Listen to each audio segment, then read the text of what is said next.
This poem is called Tenderness as Ars Poetica. On mornings where I find it difficult to live, I cannot tell you where I end and the coastline of my mind begins. My bed, my cleft, my fetal rest, my chest abrim with tangled odors and shifty, scrappy, sharp-tanked salesmen who, upon hearing I'm once again out of my mind, scavenge for clues as to the unraveling, believing, perhaps rightly, that should they take a microscope to my hours, staring at my hands in the bath, willing them to prune and thus fall off, already dead, they would find the loose thread at the beginning of everything. I tell my love they are looking for proof. Proof, she says gently. For now, she is still my love. Proof, I scream because I am still not ashamed. I have outgrown that and thus become it, for they know I will shrink into the shape of my plants whose names begin with the shattering of light and so desist.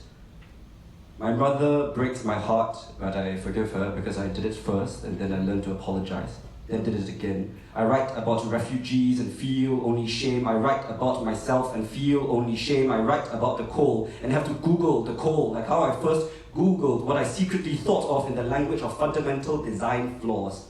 Felt my heart drop a stone, an anchor, a four-leaf clover, embarrassed at leaving the door open to this sort of disease, these afflictions. My rule for evidence is we need proof for specific situations such as the poet once again documenting building heights, the poet thinking he might be good enough, the poet's sickness spreading in the body like a kind of spilt egg, white dribbling over the side into some darkness we cannot see on days. When I'm lost to the dribbling, my love, so for now she is still my love, reminds me that tomorrow will worry about himself.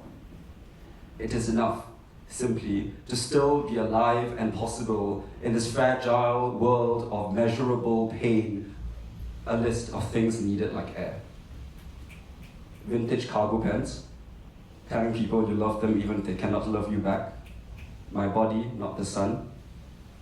It is a serious thing being possible. It is a serious thing making it to this point in this particular poem. In the mornings I spy my love watering the plants despite their dying. I tell her it is a metaphor.